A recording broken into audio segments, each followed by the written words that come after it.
第191章血字，层层缠绕，仿佛能编织出天国阶梯的豌豆藤们相继落下，缩回了土中。不管是黑之圣者的主人格，还是善良像的利奥马斯特，此时都已失去了踪迹。只有星之上将加德利亚站在巨石顶端，茫然地环顾着左右。神秘女王将利奥马斯特的主人格和善良人格都丢回他自己的梦境里了，或者说拉到别的地方，尝试弄清楚前往神奇之地的特定地点在哪里。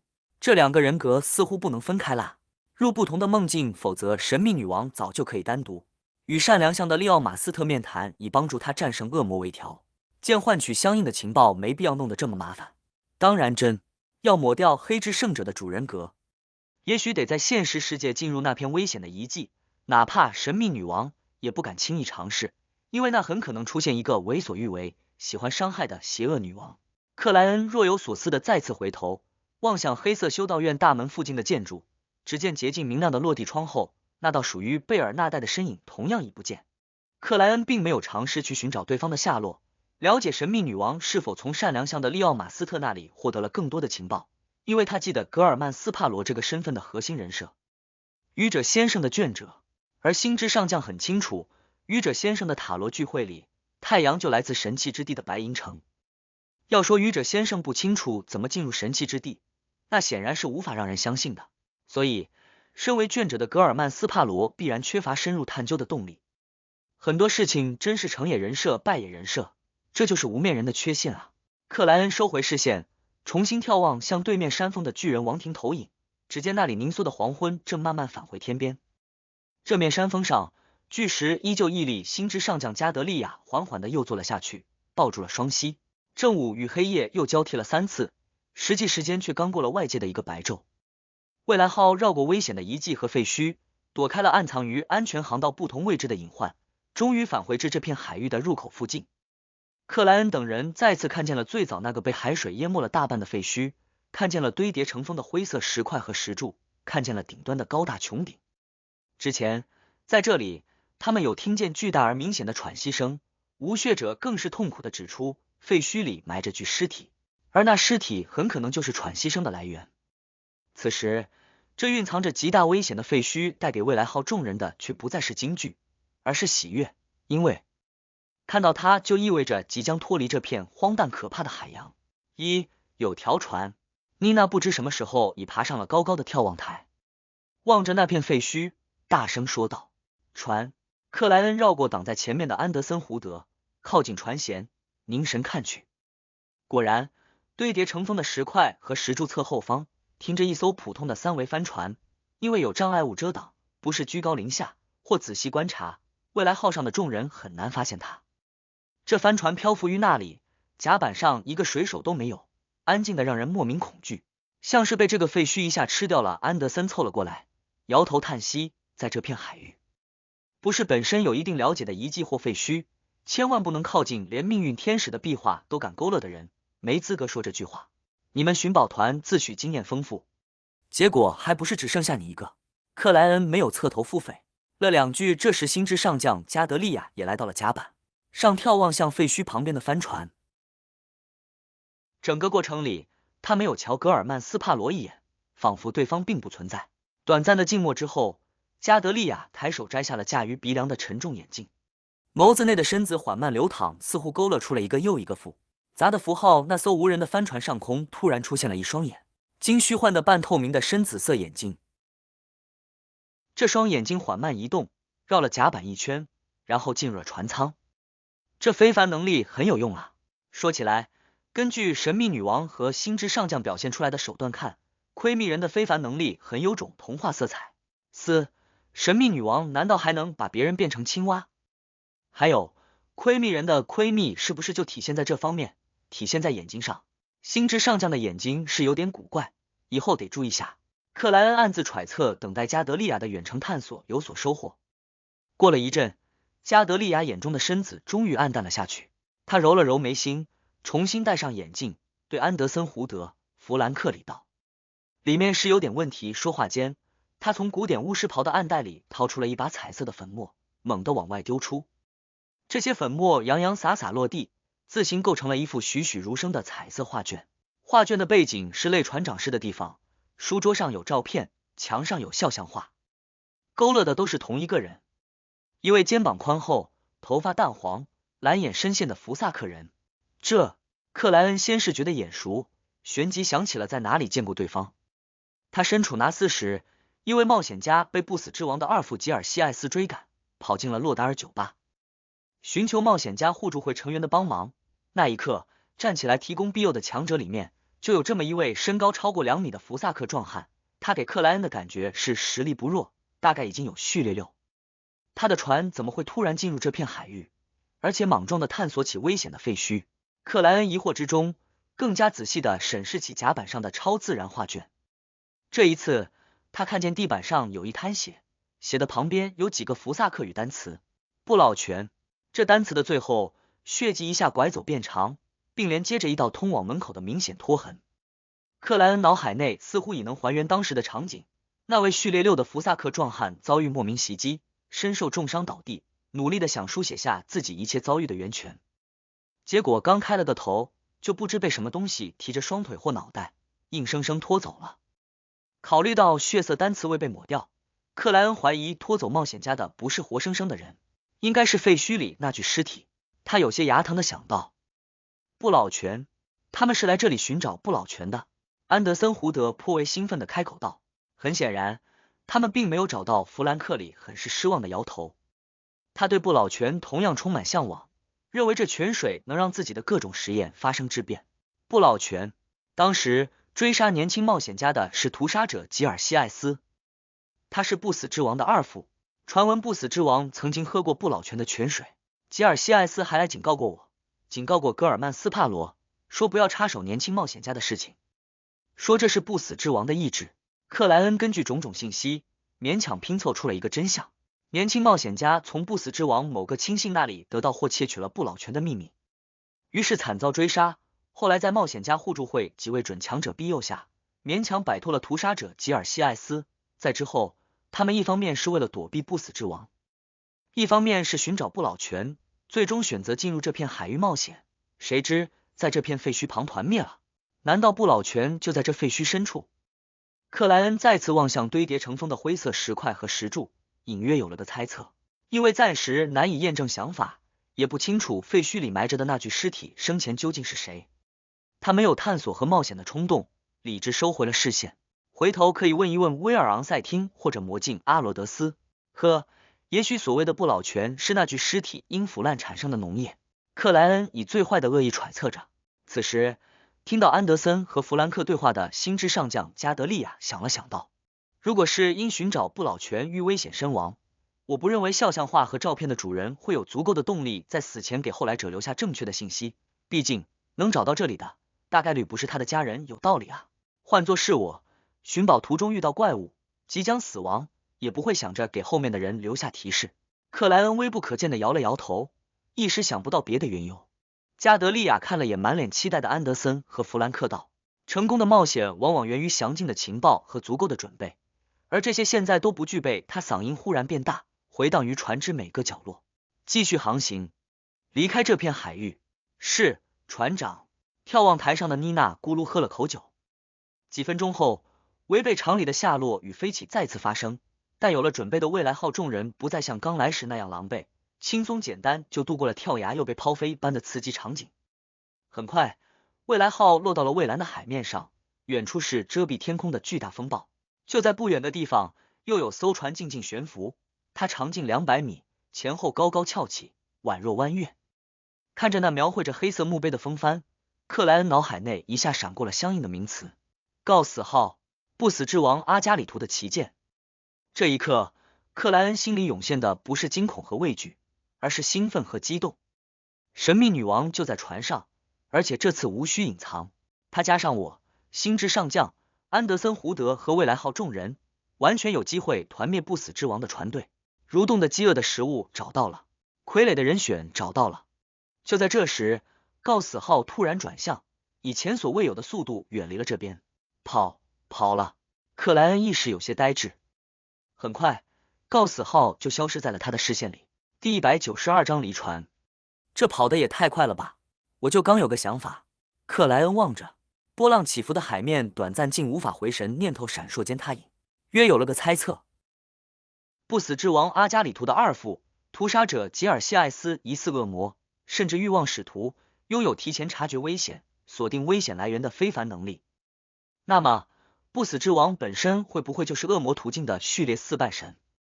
所以，未来号众人拥有能切实危害到他的实力，并有了付诸实践的想法后，他立刻提前感应到问题，发现了神秘女王的存在，毫不犹豫做出了撤退的决定。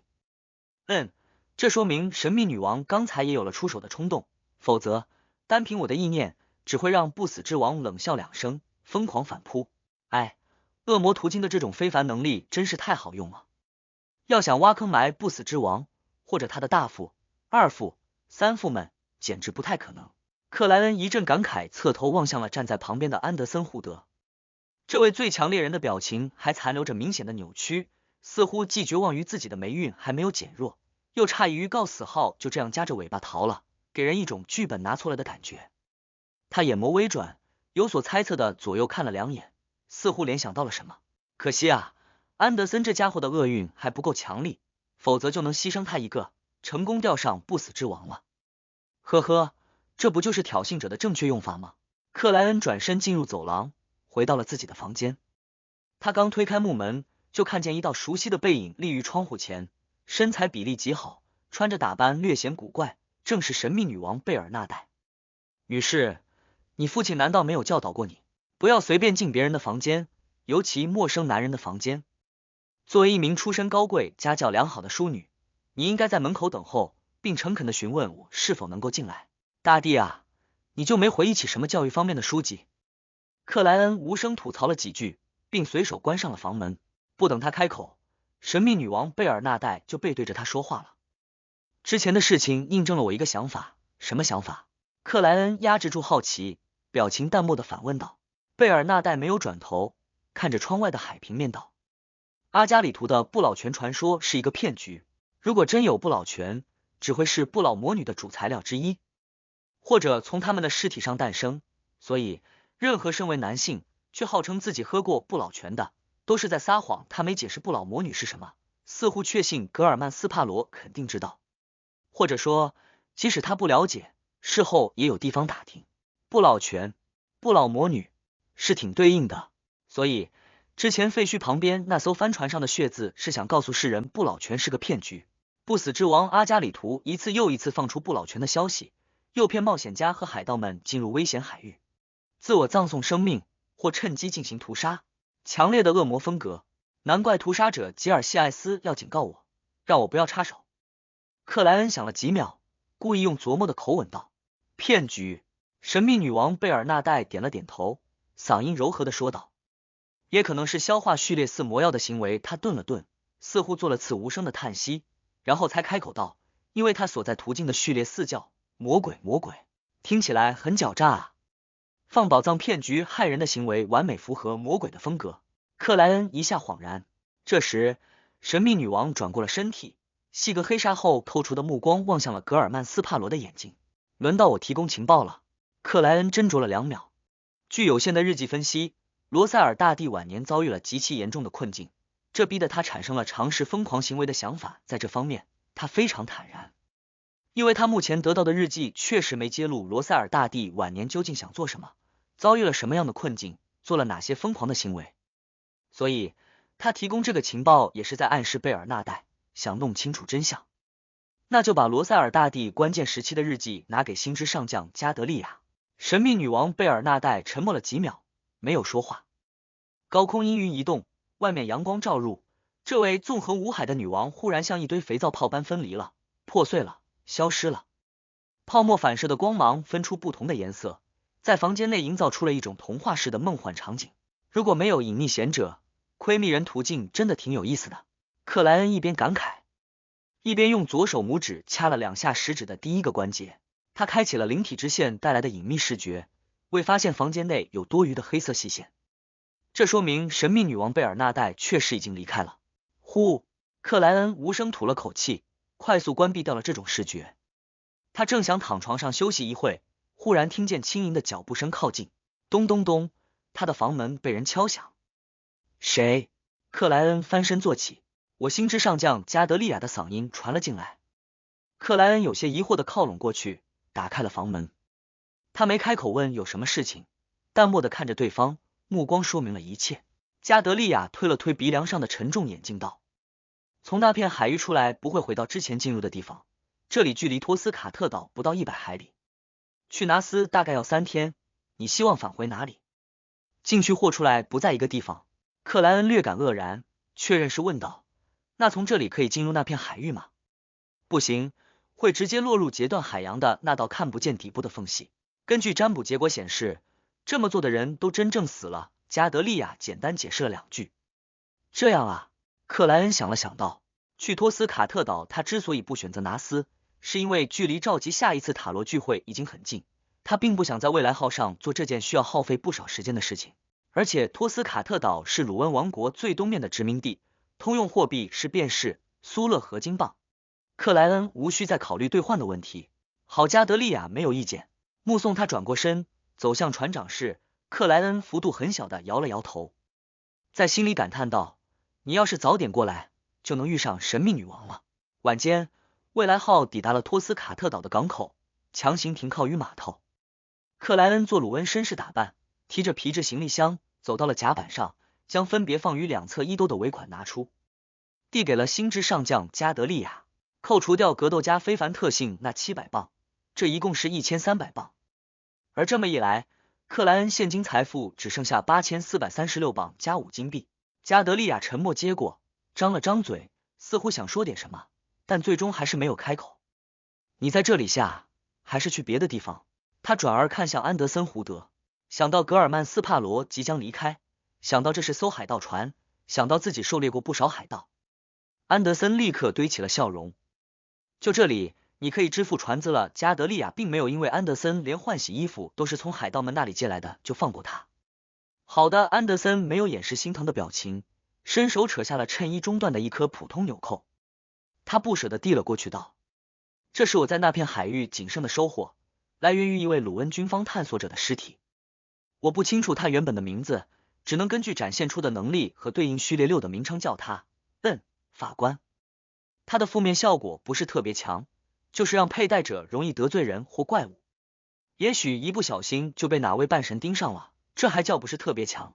如果我是星之上将，肯定选你那把剑。克莱恩腹诽了2句。看见加德利亚收下了安德森·胡德支付的船资，他没管别人的事情，提着皮箱离开未来号，登上了托斯卡特岛的码头。砰！安德森·胡德直接从甲板边缘跃下，落到了他的旁边。去喝杯酒，庆祝我们终于离开了那该死的海域。这位猎人很兴奋很轻松的邀请道。克莱恩扫了他一下，用眼神表示了拒绝，只想离这个厄运缠身又自带挑衅光环的家伙有多远是多远。好吧，安德森左右看了一眼，清了清喉咙道：能不能借我点钱？你知道的，我的收获我的现金都沉在了那片海里。说到这里，他笑了起来。放心，我明早就会还你。在托斯卡特的酒吧和妓院里，同样有不少海盗，我打算请他们资助我一点，没赏金的就勒索钱财，有赏金的直接拿去提现。克莱恩在心里啧了一声，拿出张伍苏勒的纸币，递给了安德森。这么少？安德森半张嘴巴道。够你喝酒、用餐和住旅馆了。克莱恩平淡回应。而且这是1磅的现金，1磅。安德森揉了揉眼睛，无奈笑道：好吧，是1磅。我明早会还你1磅。第193章联络感情。害怕格尔曼斯帕罗反悔的安德森一把抓过了那伍苏勒纸币，脑海内悠然浮现出在火上滋滋冒油的正常牛肉和不添加任何镇定剂的酒精饮料。哟，这家伙竟然接受了，我就随口一说，嗷嗷人设，并且让他明白我的钱不是那么好借的，免得他不想去狩猎海盗，打算借一大笔直接回迷雾海那边。克莱恩在心里嘀咕了2句，在他看来，一个序列5的猎人在海盗众多的地方，哪怕身上一个便士都没有，也不会饿到自己没地方睡觉。他微不可见的摇了下头，正要向前离开码头，背后忽然传来了一声粗犷的呼喊：格尔曼！听出是弗兰克里嗓音的克莱恩打了个寒战，精神紧绷的转回了身体。那位未来号的大副，悬赏金额达到7000磅的毒素专家，立在船舷旁，双手拢于嘴边，状似扩音的问道：你会经常出没于哪里？写信应该寄到哪里？我希望和你分享我最新的研究成果，我并不想了解。这家伙认定的朋友应该不多，而且我敢打赌，绝大多数他认为的朋友都没真正的把他当朋友。星之上将内心的情感更偏向于神秘女王，对塔罗会缺乏足够的归属感，光明正大在他身边发展一个二五仔，不，情报来源有利于震慑他，算是格尔曼斯帕罗这个层级的敲打。有了这个铺垫，愚者先生再敲打一下就更合理和自然了。克莱恩思绪急转，从衣物口袋内拿出了用于占卜的便签纸和吸水钢笔，他刷刷刷写下了自己姓氏的召唤仪式，没忘记标明仪式材料里必须有一枚金币。嗖的一声，克莱恩抖动手腕，让那张便签纸飞镖一样射向弗兰克里，准确落到了对方的掌中。非常好，弗兰克里瞄了眼纸上的信息，欣喜的挥了挥手。克莱恩不再耽搁，提着皮箱离开码头，寻找起旅馆。这个过程里，他原本想坚定的拒绝安德森住同一家旅馆的提议，但想了想后，还是答应了下来。他害怕这厄运缠身的家伙又出什么问题，给旅馆内的无辜顾客和侍者们带来灾难，所以打算就近监控，该果断处理就果断处理。办理好住宿，安德森拿着钥匙开门进入了自己的房间。砰！他卸下沉重负担般一屁股坐到了安乐椅上。离开那片危险的海域后，他终于找回了做人的感觉，不用再担心随时会横死。静静躺了一阵，安德森·胡德慢悠悠起身，拿起外壳是钢铁的暖水瓶，翻过玻璃杯，给自己倒了杯热水。他认为自己该打起精神去酒吧转悠一圈了，喝点酒，填饱肚子，寻找资助。等到热水微凉，安德森端起杯子，发出了咕噜咕噜的声音，喝得很是畅快。突然，他剧烈咳嗽，咳得脸色都有点发紫。嗨，安德森伸手抓向了自己的喉咙，一口气似乎已喘不过来。咔嚓一声，玻璃杯从他手里掉落，摔在地板上，摔得四分五裂。嗨，安德森咳嗽的声音越来越虚弱，一张脸已经涨得青紫。此时，他眼眸内隐约冒出了火光，手背的青筋像是有了自己生命一样蠕动了起来。砰！安德森摔倒在地，抽搐了几下，旋即失去动静，就连呼吸都仿佛停止了。几十秒后，死尸般的安德森忽然翻身坐起，后怕的摸了摸自己的脸孔。混蛋，刚才差点因喝水呛死，如果真是这样，我大概可以成为死因最搞笑的猎人。还好，进那片海域前，我花大价钱买了这件东西，今天终于派上用场了。说话间，安德森从马甲内衬的暗袋里拿出了一个秸秆扎成般的玩偶娃娃，上面用墨水简陋的画了2只眼睛、一个鼻子和一张嘴巴。这玩偶娃娃表面已被腐蚀，正一滴一滴的往下掉落漆黑的液体，也就7、8秒的功夫，它完全融化为液体，成为了地板上的污迹。这厄运竟然还没有减弱，而且好像更凶猛了。格尔曼斯帕罗曾经转达过一个预言给我，说最致命的危险往往藏在最平常的生活里。安德森来回踱步，小心避开了脚下的玻璃碎渣，害怕因此导致另一场死亡。不行，必须自救，立刻自救！安德森猛地拉开房门，谨慎地走了出去。他一路来到克莱恩房间外，屈起手指，咚咚敲门。很快，既不结实也不厚重的木门没什么声音地打开了。仅是脱掉了长礼服外套的格尔曼斯帕罗出现于安德森眼前。安德森挤出笑容道：“惊喜吗？”哐当，房门在他面前重重关上。他先是一愣，旋即表情僵硬的自语道：“我得调整下说话的方式。”咚咚咚，他再次敲响了克莱恩的房门。房门快速敞开，一把左轮手枪对准了他。哈哈，我是想问，你有认识可以帮人转运的非凡者吗？安德森半举起双手，疯狂暗示格尔曼斯帕罗说出那个提供预言的强者。迟了，神秘女王已经不知道去哪里了。咦，她都没给我留联络办法。不过，我信使的召唤仪式既然被弗兰克里知道了，也就等于星之上将知道了，等于贝尔纳代知道了。还有，回贝克兰德后可以找沙伦小姐帮忙。神秘女王就在她那个圈子里，虽然出现频率不高。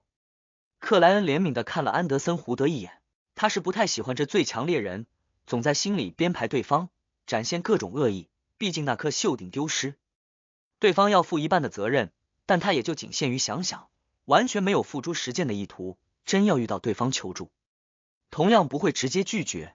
克莱恩考虑了下道，我可以帮你问问，明早给你答案。但我很怀疑你有没有支付报酬的能力，我等下就去酒吧转一圈，而且我还有不少私人珍藏在迷雾海那边。安德森毫不犹豫就回应道。克莱恩点了点头，边关门边说道，明早见，希望你能顺利活到那个时候。哐当，房门又一次锁上。你这是诅咒还是祝福？安德森苦笑低语了一句，根据我的经验，最近2-3天内大概率不会再有什么意外了。房间内，克莱恩回到了书桌旁，那里已摆着一封刚开了头的信和一只惨遭拆解的千纸鹤。对于安德森的问题，克莱恩开口回答前就已经想好了请教对象。最了解一条命运之蛇手段的，毫无疑问是另一条命运之蛇。他琢磨了下千纸鹤摊开后的面积和自己想要请教的问题们，先在心里打了遍草稿，然后才提起铅笔道，命运天使壁画带来的厄运诅咒该怎么消除？占卜家对应的序列4魔药叫什么？可以于哪里得到它的配方和主材料？放下铅笔，克莱恩认真审视了2遍内容，接着小心翼翼地将千纸鹤按照折痕重新叠好，塞入了皮夹。做完这一切，他继续书写给阿兹克先生的信。这封信里，克莱恩先是提及自己在星之上将帮助下进入苏尼亚海最东面的危险区域，成功完成了仪式。接着笔锋一转，说半途有遭遇地狱上将路德维尔的无理由袭击，差点损失惨重。就着这个话题，他展开描述了地狱上将手上那枚疑似古代死神遗物的戒指，非常贴心的询问阿兹克先生对此有没有印象，是否需要拿到手里观摩一番，以便唤起更多的记忆。点了这一下之后，克莱恩又以闲聊的姿态说起灵教团的人造死神计划，并好奇的请教大佬这是否具备可行性，之前那些文献是否有记载具体的细节。转而说完自己还不知道后续序列的情况，也不清楚究竟哪里能获得机会。克莱恩以游记的笔触讲述起这次旅程里总结出来的危险海域注意事项。他这是为阿兹克先生提供信息，免得对方突然想去那里寻找古代死神残余的气息，却不了解究竟有哪些潜在的危险。据说充斥那片海域的是真实造物主的呓语，序列越高，听得越清楚，越容易受到影响，发疯或失控，这以序列4为分界点，但也有少量的半神找到了办法，可以在那里自由行动。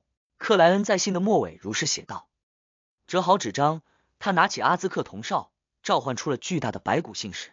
信使从地板位置钻出，礼貌地平视克莱恩，摊开了手掌。不错，克莱恩暗赞一声，将信给了对方。然后他刷牙泡澡，舒舒服服躺进了被窝。不知过了多久，他在梦中一下清醒，看见了荒芜的平原和漆黑的尖塔。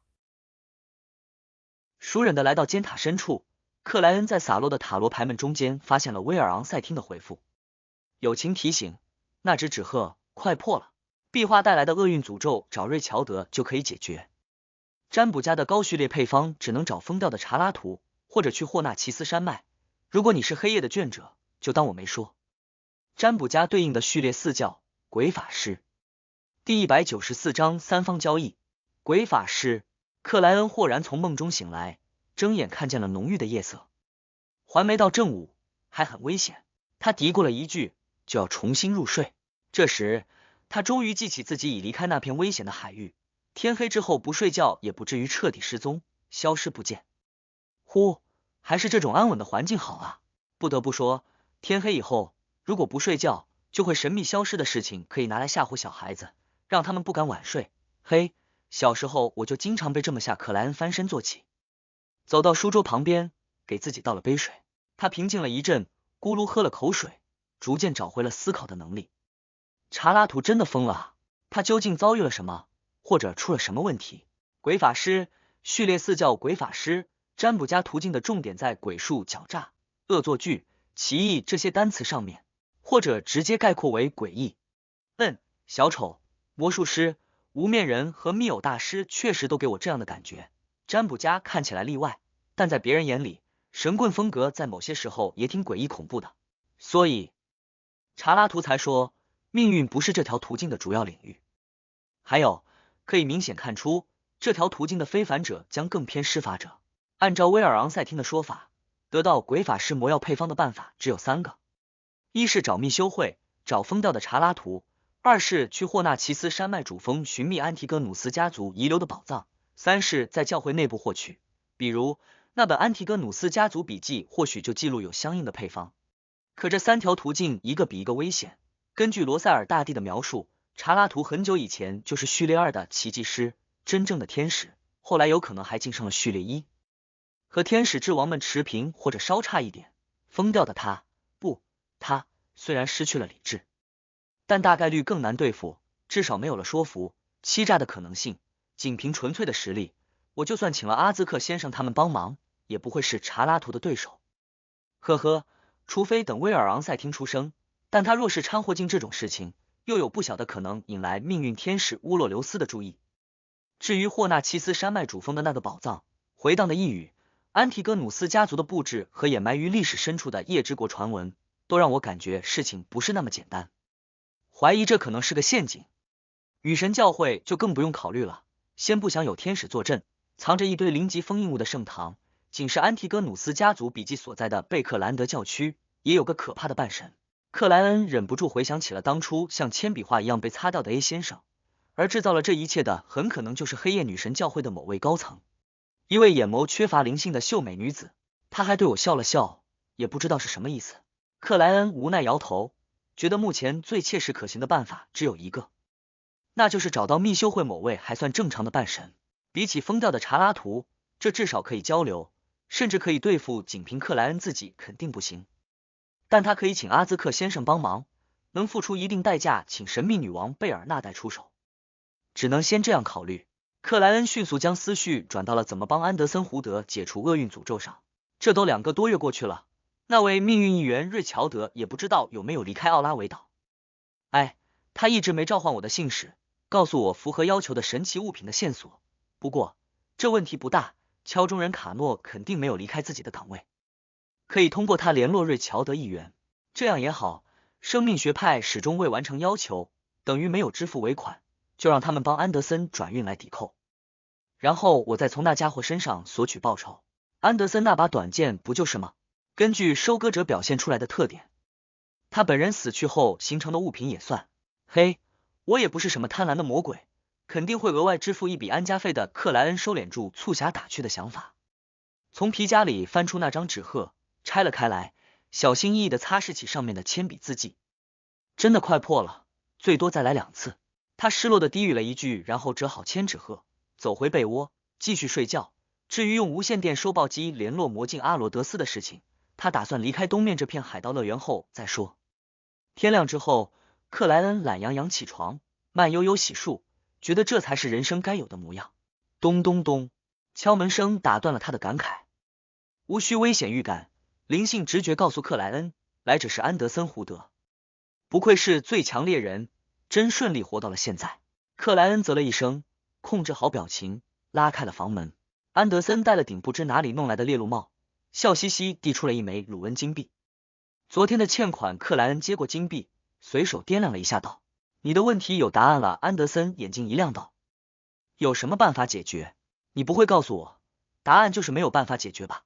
我是这样的人吗？我顶多说没救了，等着死吧，再见。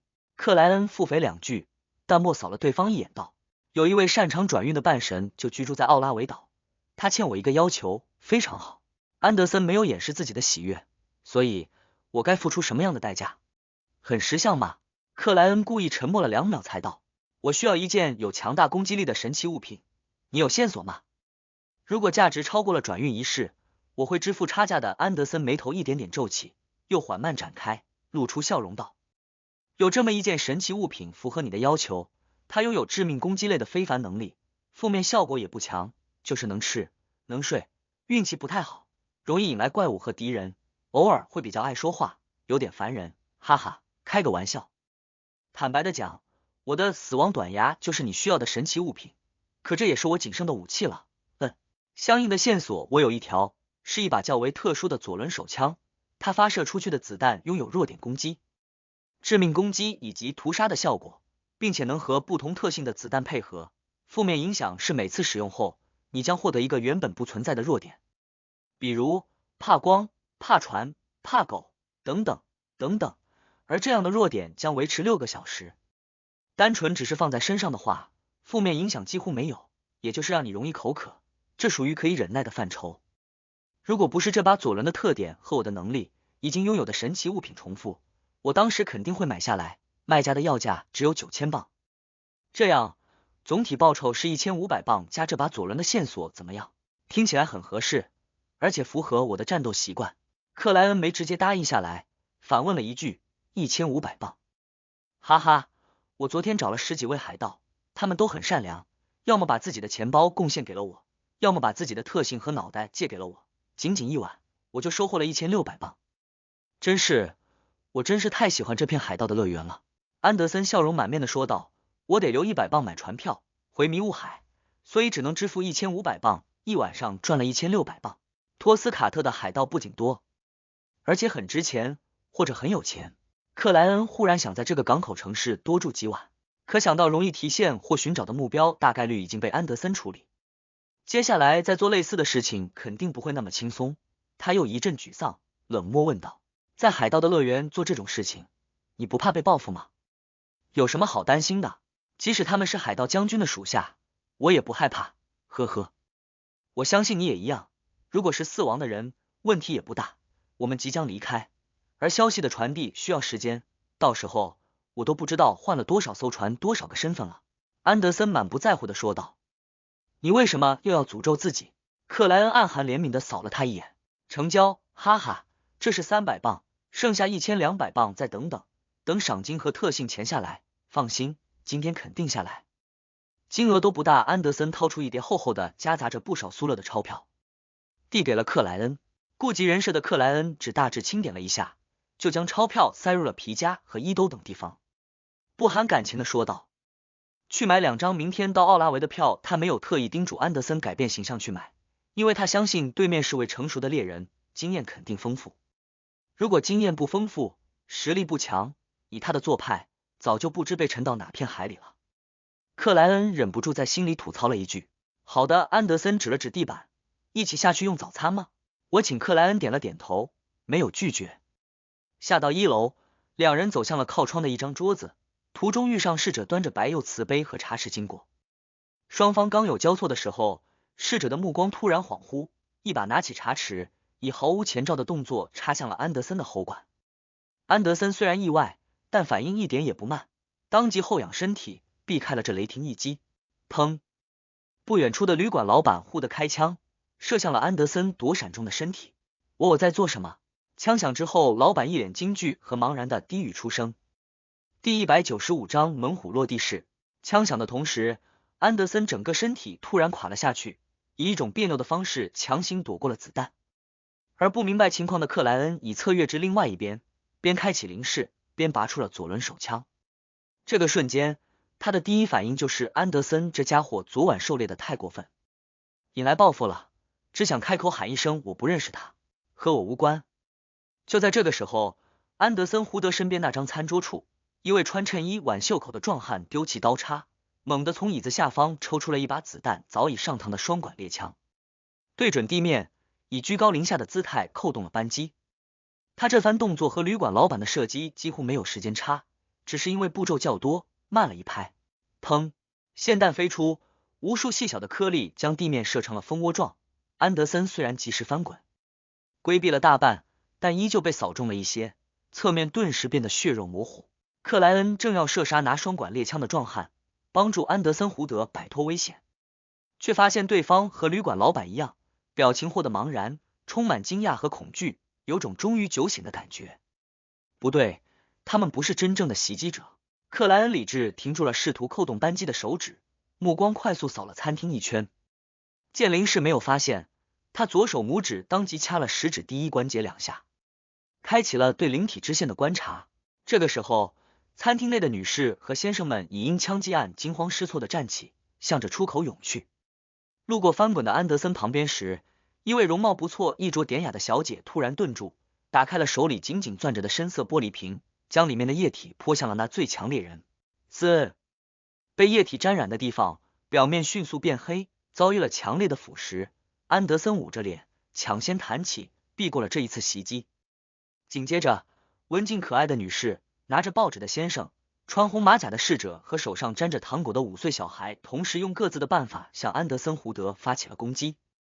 面粉、点燃的火柴、水果刀、滚烫的咖啡、高浓度酒精饮料接连而来，整个旅馆餐厅内的所有人似乎都只剩下一个目标，那就是杀死安德森·胡德。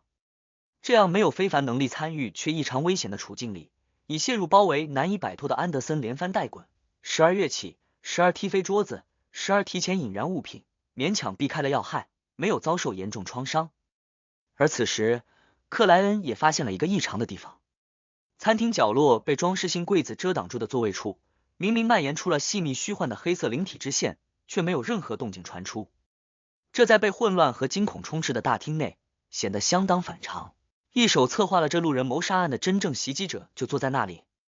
从旅馆老板试着顾客们攻击安德森后迷惑、不解、惊恐、慌乱的样子看，他们并没有变成傀儡，这是另一种层面的操纵、幻术、欲望使徒的情绪种子，或者说心灵层面另外的影响。克莱恩忽然灵光一闪，当即向前2步，撞飞了一位嘴角还残留着奶油的顾客，给安德森·胡德打开了通道。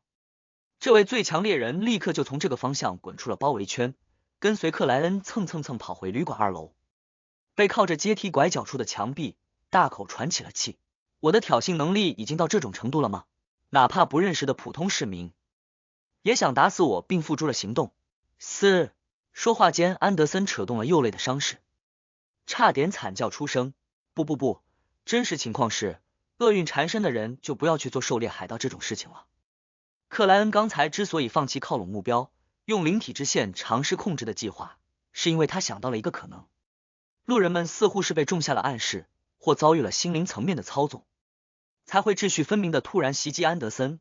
这与欲望使徒的非凡能力不是太吻合，因为被控制者的攻击具备指向性、精确性，并有明显的准备痕迹。而克莱恩之前听过一个序列4的魔药配方，名称是操纵师。另外，根据《蠕动的饥饿》内被释放的那位心理医生的说辞，克莱恩一直怀疑托斯卡特岛有心理炼金会相关的任务或人物，再加上精神暗示，心灵层面的操纵与观众途径的特点相当吻合。克莱恩也早认为操纵师很可能属于观众，属于巨龙，事情的轮廓就较为清晰了。心理炼金会在托斯卡特岛确实有重要据点，并派遣了位序列4的半神看守，这位半神影响了一些海盗，让他们无意识的帮他做一些事情，而这些海盗昨晚不幸成为了安德森·胡德的资助者，于是今早真正的投资人就上门了。控制住自身的表情，克莱恩看着安德森，语气淡漠的说道：应该是昨晚哪位或哪几位海盗背后牵扯着这座岛上的隐秘半神。你认为刚才那种事情是中序列非凡者能做到的吗？不会这么倒霉吧？安德森的声音越来越小，瞬时转为了嘀咕。果然，刚才那些家伙都是被控制的，是无辜者。还好我没有还手，要不然就成今天血案的主犯，上悬赏令了。到时候麻烦就大了，只能去做海盗了。克莱恩嘴角微动了一下道：如果刚才被控制的是有非凡能力的海盗，或者风暴教会的带法者、牧师，事情会怎么发展？我已经死了。安德森摊了下手，旋即有所明悟的说道：你的意思是，他并没有想杀我，刚才只是一个警告。克莱恩认真点了下头道：所以你还有机会。去道歉，去看看那位半神究竟想做什么。道歉？安德森的脸庞一下皱起，为难的说道：在迷雾海，我的名声还是很响亮的。克莱恩什么也没说，站直身体，拍拍外套，准备走掉。这时，安德森一下扑出，抢在他前面，来到楼梯口处，大声喊道：对不起，我错了，有什么事情都可以商量。停顿了1秒，他又重复了一遍：对不起，我错了，有什么事情都可以商量。啪啪啪，1楼响起了缓慢的鼓掌声，一道身影随即出现于楼梯入口处。轻微的脚步声里，这人影逐渐走到了拐角处，但克莱恩却本能的、下意识的移开了眼睛，似乎不想知道来这长什么样子。另外，他发现自己一点也没有抬起手臂用枪瞄准的想法，似乎已被人暗示，丧失了反抗的念头，这就很可怕了。现在不是面对面的催眠，所以我能够察觉，但如果被直接针对，结果难以想象。我现在会被影响。按照正义小姐的说法，是对方通过集体潜意识的大海，悄无声息的来到了我的意识岛屿旁，做出了一定程度内的操作。克莱恩正有所恍然，突的有了离开这里，返回房间的冲动。这是这位半神给予的无言吩咐。克莱恩大致明白了对方想和安德森单独交流，于是没做反抗，走出楼梯口，一路进入了属于自己的房间。过了不到5分钟，安德森敲响了他的房门，一脸沉痛。谈好了？克莱恩不经意般问道。安德森重重点头。是的，他让我帮他做一件事情，具体是什么，不能告诉别人。还记得他长什么样子吗？克莱恩故意问道。安德森仔细思索，忽然皱起眉头，不记得了。果然，你说你就为了1600磅，惹上一个半神，多不值得啊。克莱恩暗叹一声，转而说道，明天可以离开吗？可以，那件事情不急，先解决厄运的问题。安德森毫不犹豫地回答道。克莱恩不再多说，指了指地板，还去早餐吗？安德森先是一怔，旋即露出笑容道，当然，什么烦恼也不能影响吃饭和睡觉。两人下到1楼，发现侍者正安静地收拾破碎的物品，老板和顾客们已完全忘记刚才发生了什么事情。早餐后，安德森继续外出，忙碌着收取赏金和特性钱，并做一些准备。克莱恩则待在旅馆房间内，收束晋升后溢出的灵性，并用小虫子试验密偶大师的非凡能力。下午2点半，他提前进入灰雾之上，为即将到来的塔罗会进行个人排练。毕竟愚者先生要云很淡风很轻的敲打赢者加德利亚，坐至属于愚者的位置。克莱恩根据这几天琢磨出的3套敲打方案，一一做了演练，其中有2个方案需要调动这片空间的些许力量，2个得借助道具，所以整个流程该怎么走，他必须提前固定下来，熟练掌握，不能在关键时刻暴露生涩的痕迹。不知过了多久，克莱恩吐了口气，将事情确定了下来。然后他具现出世界，无需物品，直接看见了对方身上蔓延出的无数细密黑线。用灰雾之上神秘空间的力量具现出的物品本身就有一定灵性啊，所以才具备灵体之线，而现实世界里无生命的事物是没有的。克莱恩熟练的操纵起那些黑线，很快就真正的彻底的掌控了世界。现在他不仅能让世界的表情更加细腻，反应更像真人，而且还可以使傀儡的灵性波动接近自然，不再死气沉沉。除了这些，他还如同双开的玩家，直接获得了世界的视觉、听力及其他感官。完成这一切后，克莱恩看了眼晶壳怀表，给小太阳传递了信息，让他可以默数心跳了。